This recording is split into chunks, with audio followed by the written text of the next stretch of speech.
नमस्कार, स्वागत है आप सभी का। मैं हूं आपके साथ कुमार कुणाल धीरज। आप देख रहे हैं पक्ष विपक्ष।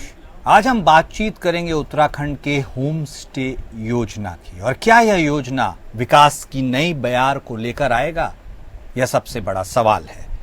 पहाड़ के ग्रामीण इलाकों में पहले महज किसानी और पशुपालन ही रोजगार का प्रमुख जरिया हुआ करता था।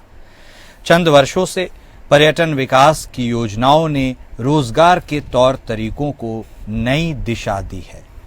अब पर्वतीय क्षेत्र में होम स्टे चलन बढ़कर रोजगार का बेहतर साधन बन गया है।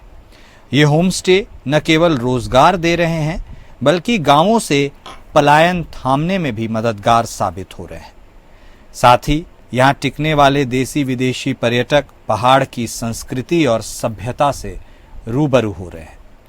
अच्छी बात यह है कि होम स्टे के संचालन में महिलाएं भी आगे आ रही हैं।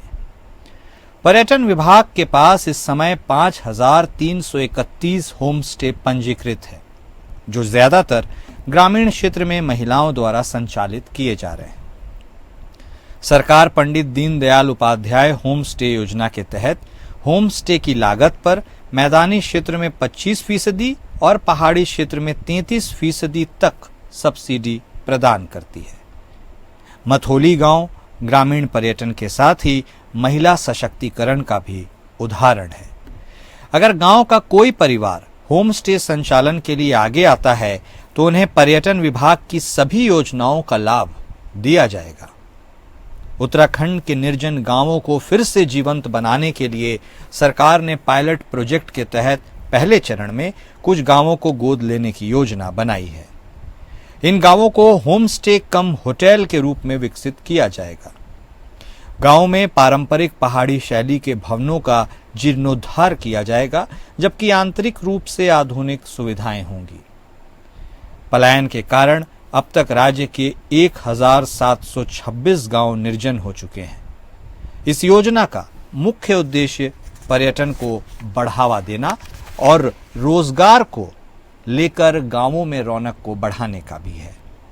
पलायन जैसे गंभीर सवाल का भी संभवतः जवाब है। देखना है कि उत्तराखंड में होम स्टे रोजगार का कितना कारगर योजना बनेगी। क्या पहाड़ बनाम तराई का संघर्ष खत्म होगा? क्या पर्यटन को बढ़ावा मिलेगा? और क्या महिला सशक्तिकरण होगा, जो इसका प्रमुख उद्देश्य है? पहाड़ के ग्रामीण इलाके, पहाड़ के सुंदर पर्वतीय इलाके हर किसी का दिल तो जीतते ही हैं, और इसी के साथ एक नए रोजगार के विकल्प पर इशारा भी कर रहे हैं। होम स्टे कल्चर जो लगातार पहाड़ी इलाकों में बढ़ता नजर आ रहा है, लोग इसे काफी हद तक पसंद भी कर रहे हैं और होटल के विकल्प के रूप में भी इसे देखा जा रहा है। और इसके पीछे का मकसद यदि उस पर गौर किया जाए तो न केवल होटल के विकल्प के रूप में इसके प्रेजेंटेशन से है, बल्कि महिला सशक्तिकरण, पर्यटन को बढ़ावा और रोजगार से भी है।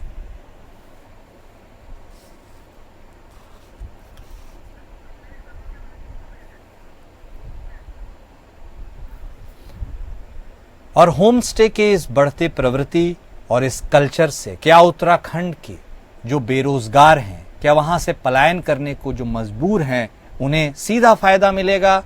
क्या यह लोगों के लिए एक बेहतरीन विकल्प साबित हो रहा है? इन सभी मुद्दों को आज हम टटोलने की कोशिश जरूर करेंगे। हमारे साथ हमारे खास मेहमान जुड़ चुके हैं। हमारे साथ होम स्टे एक्सपर्ट के तौर पर रमेश पेटवाल साहब जुड़ चुके हैं। हमारे साथ बतौर पत्रकार शक्ति सिंह साहब भी जुड़े हैं, और हमारे साथ कमलेश उनियाल जी भी जुड़े हैं। आप सह मीडिया प्रभारी हैं भारतीय जनता पार्टी के। आप तीनों खास मेहमान का स्वागत है। सबसे पहले शुरुआत रमेश साहब आप ही के साथ करते हैं। अब चूंकि बात होम स्टे की हो रही है तो आपसे बेहतर उसे कौन ही समझा सकता है। आमतौर पर हम देखते हैं जब शहर की भीड़ भाड़ और थका देने वाली जिंदगी से लोग ऊबते हैं तो पहाड़ों का रुख करते हैं, और होटल्स के बजाय अब होम स्टे की ओर भी लोग खूब तेजी से अग्रसर हो रहे हैं। क्या अब होम स्टे होटल का एक नया विकल्प है? और सबसे पहले तो यह बता दीजिएगा, आखिर यह होम स्टे होता क्या है, लोगों को इसके बारे में जानकारी कैसे होगी, और उत्तराखंड में यह कैसे गेम चेंजर है? रमेश साहब। धन्यवाद आपका बहुत बहुत। तो जैसे कि आपने तो बहुत अच्छे ढंग से एक्सप्लेन ऑलरेडी कर दिया है कि होम स्टे एक इनिशिएटिव है उत्तराखंड में, जिससे स्वरोजगार को, रोजगार को, और पर्टिकुलरली जो पलायन जैसी बहुत बड़ी समस्या एड्रेस किया है। क्योंकि हम लोग तो ऑलरेडी पिछले 5 साल से होम स्टे डेवलपमेंट और उसके जो लोग होम स्टे में काम कर रहे हैं उनके साथ हम बहुत क्लोजली वर्क कर रहे हैं। तो हमें ये दिखाई दे रहा है कि होम स्टे एक ऐसा स्कीम और ऐसी एक योजना निकल के आ रही है जिससे हम बहुत जो इम्पोर्टेंट एक मुद्दा है उत्तराखंड का, पलायन का, स्वरोजगार का, रोजगार का, उसको हम बहुत अच्छे ढंग से एड्रेस कर सकते हैं। तो आपका कहना था कि होम स्टे है क्या, पहले इसको समझ लेते हैं। तो आप कहीं भी अगर किसी दूर के स्थान में उत्तराखंड में ट्रैवल करते हैं और आपकी एक्सपेक्टेशन होती है कि मुझे एक अच्छा सा एक स्टे करने के लिए एक अच्छी जगह मिले, मेरे को साफ सुथरा खाना मिले, और कुछ ऐसे व्यक्ति मेरे साथ हो जो मेरे उस भौगोलिक जो क्षेत्र है उसके बारे में जानकारी दे, तो मैं सीधे सीधे शब्दों में बोलूंगा कि उत्तराखंड का फूड कल्चर एंड क्राफ्ट, इसके अराउंड अगर मेरे को जानकारी किसी जगह पे मिले और मैं ग्रामीणों के साथ मिलके अपने पर्यटन के समय को व्यतीत करूं, तो उसके लिए होम स्टे कॉन्सेप्ट बनाया गया है। तो होम स्टे में व्यक्ति अपने परिवार के साथ रहता है, अपने घर में 1 से लेकर 6 रूम वो व्यवस्थित कर सकता है पर्यटक के लिए, उनके लिए अच्छी सोने की, रहने की व्यवस्था वो अरेंज करता है, और साथ ही साथ वो व्यक्ति आसपास जो भी कोई मंदिर है, कोई ट्रैकिंग रूट है, कोई रिवर साइड है, उसके बारे में अच्छी जानकारी पर्यटकों को देता है। तो जो कॉन्सेप्ट होम स्टे का है वो उत्तराखंड का फूड कल्चर एंड क्राफ्ट के आसपास घूमता है। और जब भी कोई पर्यटक किसी दूर की जगह पे जाता है तो उसको अच्छा होटल मिलना एक बहुत बड़ा चैलेंजिंग पार्ट है। अगर आप देखें जो ट्रैकिंग रूट्स है बहुत दूर दूर के हैं उत्तराखंड में, यदि हम देखें जो हमारे टेम्पल्स है, जो हमारे मंदिर हैं, वो भी बहुत दूर दूर पे हैं, उन जगहों पे बड़े बड़े होटल्स का होना बहुत चैलेंजिंग है। तो उसके वो ना होके ग्रामीण क्या करते हैं, 1 से मिनिमम 1 रूम और मैक्सिमम 6 रूम तक अपने ही वो व्यवस्थित करते हैं पर्यटकों के लिए, और पर्यटकों को पूरी जानकारी देते हैं उस क्षेत्र के बारे में। तो ये होम स्टे का कॉन्सेप्ट है। उत्तराखंड में उत्तराखंड टूरिज्म डेवलपमेंट बोर्ड ने ऑर्गेनाइज तरीके से होम स्टे जो बना रहे हैं उनको रजिस्ट्रेशन भी करना स्टार्ट कर दिया है, प्लस उनकी कैपेसिटी बिल्डिंग, क्योंकि मान लीजिए कोई आना चाहता है और वो हॉस्पिटैलिटी बैकग्राउंड से नहीं है, होटल के बैकग्राउंड से नहीं है, तो किस प्रकार से रूम को व्यवस्थित करना है, किस प्रकार से किचन में क्या क्या चीजें होनी चाहिए, आपका जो टॉयलेट है वो इंडियन टॉयलेट ना होकर वेस्टर्न टॉयलेट की तरफ, साफ सफाई का क्या ध्यान रखा जाए, जब कोई गेस्ट आए तो उसका कैसा वेलकम किया जाए, इन सारी सुविधाओं को, इन सारे चीजों को उत्तराखंड टूरिज्म डेवलपमेंट बोर्ड के द्वारा किया जाए। बहुत खास और बहुत सुलभ जानकारी आपने दी है लोगों को अपने इंट्रोडक्टरी रिमार्क में। और अब इसके साथ शक्ति सिंह साहब भी बतौर पत्रकार हमारे साथ जुड़े हुए हैं। सिंह साहब, आप जमीनी हकीकत से काफी वाकिफ हैं। उत्तराखंड के क्षेत्र उसके लिहाज से यदि बात की जाए, वहां की जो प्रमुख समस्याएं हैं वो पलायन है, बेरोजगारी है। क्या पर्यटन के इजाफे को साइमल्टेनियसली बढ़ाकर, पलायन को घटाकर एक बेहतरीन रोजगार के विकल्प के रूप में भी क्या इस होम स्टे योजना को देखा जा सकता है? क्या उत्तराखंड के लिहाज से ये एक बहुत बड़ा कदम है, और क्या उत्तराखंड के लोग इसे काफी पसंद भी कर रहे हैं, और जो टूरिस्ट आते हैं उनकी क्या फीडबैक रहती है? सिंह साहब, इस पूरे भौगोलिक दृष्टिकोण के हिसाब से उत्तराखंड के इस प्रोजेक्ट को कितना फिजिबल बनाया जा सकता है और अभी कैसा है, इसके बारे में भी बता दीजिए। निश्चित रूप से हाँ, जब ये योजना लॉन्च हुई थी तो एक क्रांतिकारी कदम था सरकार का। और जिस तरीके से खासकर जो समस्या ये आती थी कि लोग बड़ा होटल नहीं खोल पाते थे। उसके बहुत सारे कारण ये थे कि बहुत सारी क्लियरेंस आपको लेने पड़ते हैं बड़े होटल खोलने के लिए। आपके पास तो लैंड बड़ी होनी चाहिए, वो लैंड भी आपके पास कॉमर्शियल लैंड चाहिए, फिर आपको कई तरीके की पॉलिसीज का आपको पालन करना है, और फिर आपके पास पर्यटन आएगा या नहीं आएगा ये कोई निश्चित नहीं होता है। बिल्कुल। बट होम स्टे क्या है कि आप वहां पर रह रहे हैं, आपको किसी रोजगार के लिए किसी दूसरे स्थान पर पलायन नहीं करना है। नहीं तो आप कोई भी रोजगार आप खोलते तो आपको शिफ्ट करना पड़ता है, आप खुद शिफ्ट होते हैं, आपका परिवार शिफ्ट हो जाता है। करेक्ट। और फिर इस बात की गारंटी नहीं रहती है कि वो व्यवसाय आपका चलेगा या नहीं चलेगा, क्योंकि व्यवसाय को हमेशा एक जुए की तरह देखा जाता है। व्यवसाय एक संभावनाओं पर चलता है, वो चलेगा या नहीं चलेगा कोई गारंटी नहीं होती है। तो ये योजना सरकार ने जब शुरू की बहुत अच्छी योजना है और लोगों ने इसका बड़ा लाभ भी लिया। अब सवाल मान्यवर इस बात का है कि जो मोनेटाइजेशन है, जो मॉनिटरिंग होनी चाहिए, सरकार की जो प्रबंधन सिस्टम है, सरकार का जो टूरिज्म बोर्ड है, आपने सिर्फ एक रिकॉग्नाइजेशन दे दिया कि भैया ये होम स्टे और हमारी लिस्ट में आप जाइए और आपको यहाँ पर कमरा अवेलेबल हो जाएगा। लेकिन क्या जो सरकार की पॉलिसी थी उसकी मूल भावनाओं के अनुरूप क्या वो टूरिस्ट हाउस चल पा रहे हैं? इसकी मॉनिटरिंग के लिए सरकार ने मैकेनिज्म बहुत अच्छा आज की डेट में नहीं बनाया, क्योंकि जब शुरुआती दौर में ये बना था तो बहुत कम जगह पर ये होम स्टे थे, लेकिन आज चूंकि इनकी संख्या बढ़ गई है। लेकिन आप भी ये बात को मानेंगे कि किसी चीज की सिर्फ संख्या बनाने से तो बिजनेस नहीं मिलेगा आपको।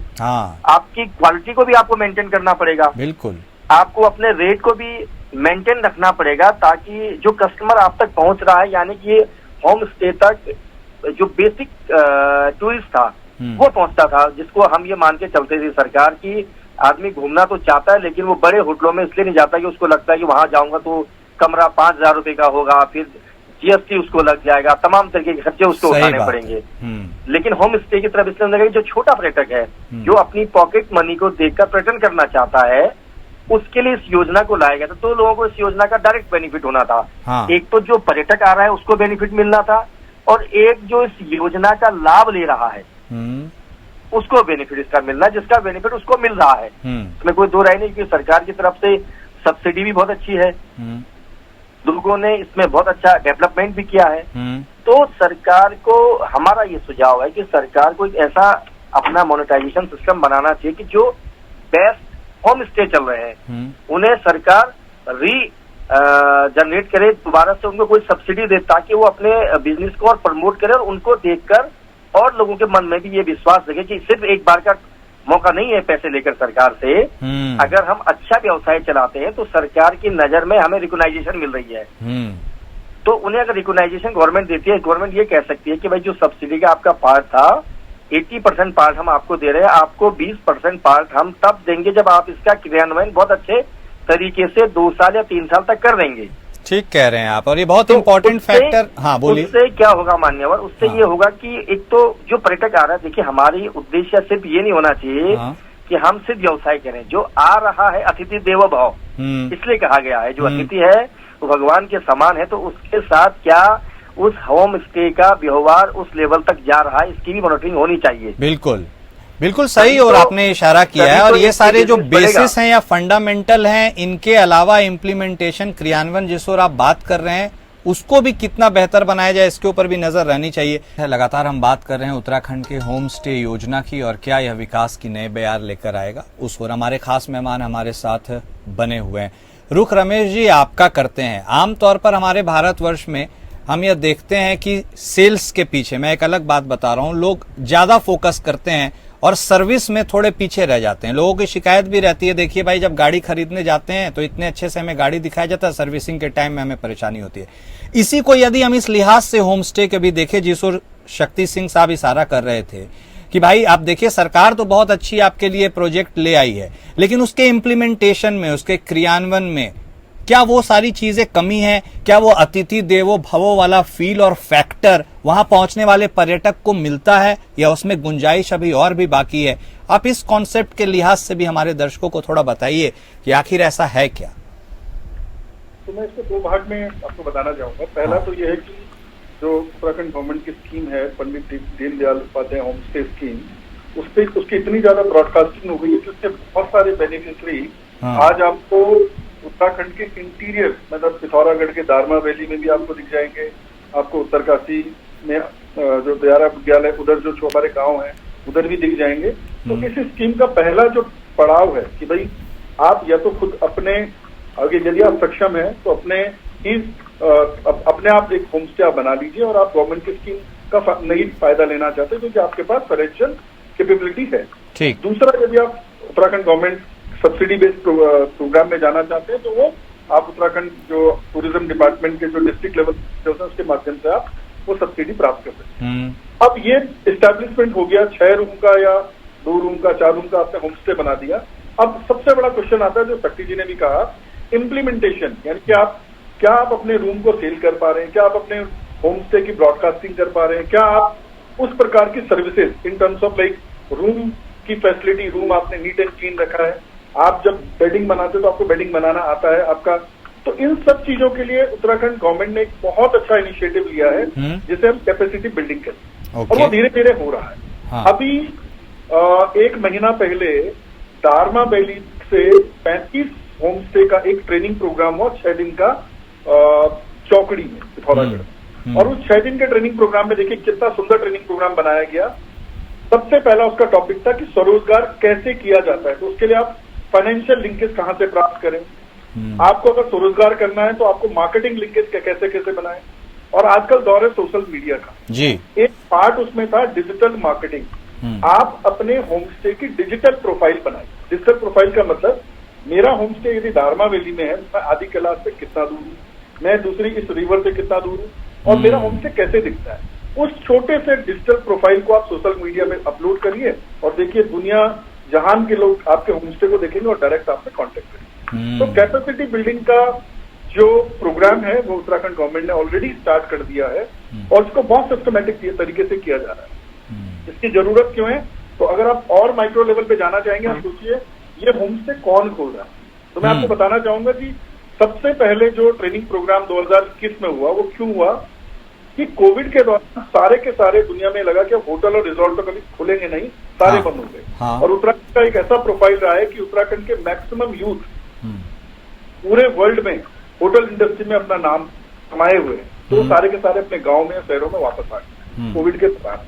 जब कोविड का फर्स्ट लॉकडाउन खत्म हुआ तो कुछ लोग वापस जाना चाहते थे, लेकिन कुछ यूथ चाहते थे कि नहीं भाई मैं तो अपने गांव में, क्योंकि मैं तो दयारा बुग्याल के नीचे मेरा गांव है और यहाँ ट्रैकिंग के लिए काफी लोग अपना बिजनेस यहीं डेवलप करें। तो पूरा जो प्रशिक्षण कार्यक्रम सिस्टमेटिक तरीके से होम स्टे का हुआ था वो नवंबर 2021 से प्रारंभ हुआ और वो लगातार चलता जा रहा है। क्योंकि संख्या थोड़ा ज्यादा है, 5000 के आसपास होम स्टे रजिस्टर्ड है। मुझे लगता है कि नेक्स्ट 2 से 3 साल में कार्यक्रम यदि पूरा हो गया तो हॉस्पिटैलिटी की एक सबको अपेक्षा होती है सर्विसेज में, वो सारी की सारी आप होम स्टे में जरूर प्राप्त कर पाएंगे। तो मैं दोबारा से मेंशन करना चाहूंगा जी, पिथौरागढ़ के दारमा वैली का जब बैच बना 30 लोगों का, उसमें 17 महिलाएं और वो 17 की 17 महिलाएं जो कॉन्सेप्ट है Uttarakhand food culture and craft, इसको रिप्रेजेंट करती है।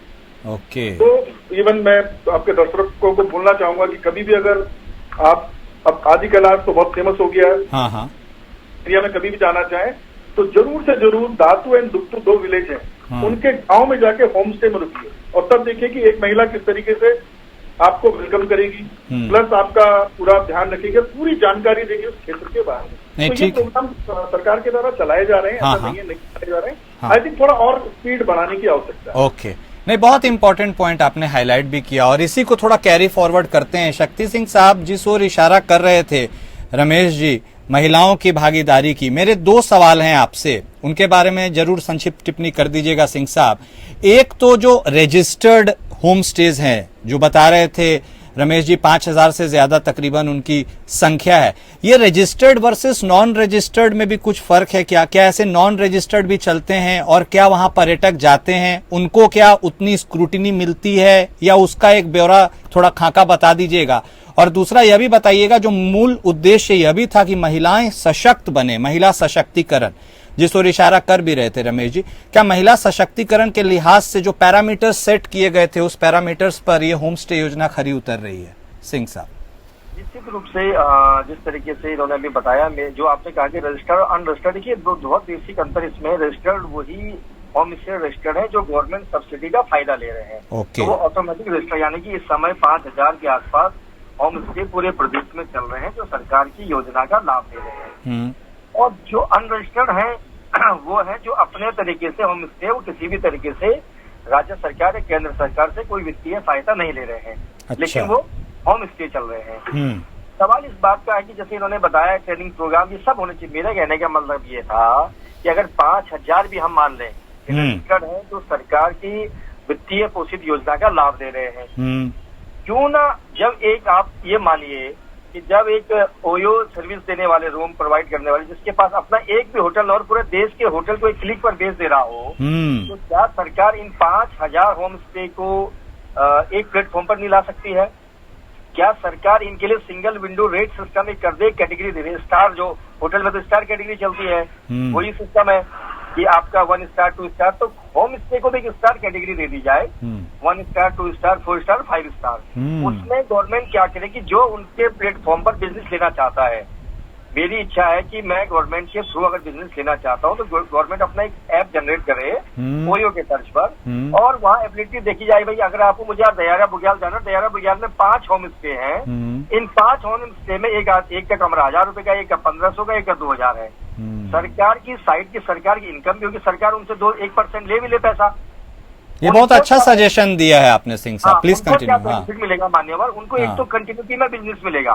अब सपोज करो कि एक कस्टमर आज आया, वो भूले भटके वहां गया, उससे तो आपने 4000 रुपए भी ले लिए कमरे के, लेकिन 20 दिन आपका कमरा खाली रह गया, तो उससे आपकी जो बिजनेस में अप एंड डाउन बहुत ज्यादा रहेगा और स्टेबिलिटी का खतरा बना रहेगा। ठीक कह रहे हैं। लेकिन अगर गवर्नमेंट एक सपोर्टिंग सिस्टम दे देती है और गवर्नमेंट ये कहेगी भाई 5000 रजिस्टर्ड होम स्टे हैं, प्रत्येक होम स्टे की कैटेगरी है, इस कैटेगरी के लिए आपको पर नाइट का ये वियर करना पड़ेगा चार्ज, वो जाएगा वहाँ बुकिंग करेगा और आपको कमरा मिल जाएगा। नहीं ठीक है आपने, आई एम श्योर कि जो इसमें जवाबदेह लोग हैं वो जरूर गौर करेंगे। और सर वो महिला की भागीदारी के बारे में भी बता दीजिए, क्या वैसा हो रहा है? निश्चित रूप से ये महिला प्रदेश है, यहाँ पर महिलाओं की संख्या ज्यादा है और उनकी इकोनॉमी बढ़ाने के लिए सरकार जो कदम उठा रही है, चाहे वो होम स्टे हो, चाहे स्वयं सहायता समूह, ग्रोथ सेंटर हो, बहुत अच्छे लेवल पर कुछ लेवल पर काम भी कर रहे हैं। लेकिन मैंने कहा बेसिक दिक्कत कहाँ पर आती है? बेसिक दिक्कत आ रही है बिजनेस कैसे मिलेगा।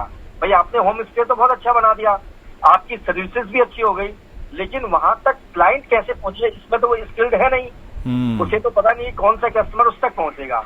तो ये काम होना चाहिए, जो डिस्ट्रिक्ट टूरिज्म अफसर होता है उसको समन्वय करना चाहिए प्राइमरी लेवल पर, उसे ग्राम प्रधान के साथ मिलकर, क्षेत्र पंचायत के साथ मिलकर, वहां पर जो लोकल बॉडी है, लोकल एडमिनिस्ट्रेशन है, चाहे वो पटवारी के माध्यम से हो, चाहे वो रेवेन्यू अफसर हो, उन सबको दिखाकर और उनसे ये जागरूकता करनी चाहिए कि भाई हमारे इलाके में कौन सा होम स्टे है, उस होम स्टे का साइनिंग बोर्ड जहाँ से रोड कनेक्टिविटी हो रही है वहाँ गवर्नमेंट को अपने डिपार्टमेंट को कंपलसरी कर देना चाहिए कि भाई फलाने आदमी का होम स्टे इसमें है, उसके लिए कंपलसरी बोर्ड यहाँ लगाए, चाहे तो उससे एक निश्चित रूप से शुल्क ले लो, आप उससे शुल्क ले लीजिए, आप उसको आदत मत डालिए फ्री की, वो बिजनेसमैन है, लेकिन उसको एक कहीं ना कहीं आप प्रोवाइड तो कराइए मार्केट, ताकि उसका बिजनेस चलेगा। अच्छा, उससे बिजनेस चलेगा निश्चित रूप से सरकार की इनकम बढ़ेगी, उसकी बिल जनरेट होगा, उसकी आमदनी बढ़ेगी, टूरिस्ट ज्यादा आएगा, टूरिस्ट को सहयोग होगा और उसे सहूलियत मिलेगी। उसको अब क्या होता है कि बहुत अच्छे अच्छे होम स्टे है मान्यवर, उनके बारे में बहुत लोगों को जानकारी नहीं है। नहीं ठीक कह रहे हैं, वो लोग बात समझ गए आपकी, मतलब इतनी बेहतरीन योजना है तो इसके क्रियान्वयन जो मूल आपने उद्देश्य बताया था उस पर यदि और फोकस किया जाए तो चीजें बहुत बेहतर से बेहतरीन हो सकती है। बहुत शुक्रिया आप दोनों खास मेहमान का हमारे साथ जुड़ने के लिए और अपना वक्त देने के लिए। तो देखिए उत्तराखंड के होम स्टेज, इसके बारे में लोगों ने सुना तो जरूर है, लेकिन इसको महसूस किया है क्या, और क्या सरकार इसमें इस तरह से आगे बढ़ सकती है कि इस चहुमुखी विकास जिसकी कल्पना की गई थी उत्तराखंड की वह हो जाए, तो इससे बेहतर कुछ नहीं हो सकता। पक्ष विपक्ष में आज बस इतना ही। नमस्कार।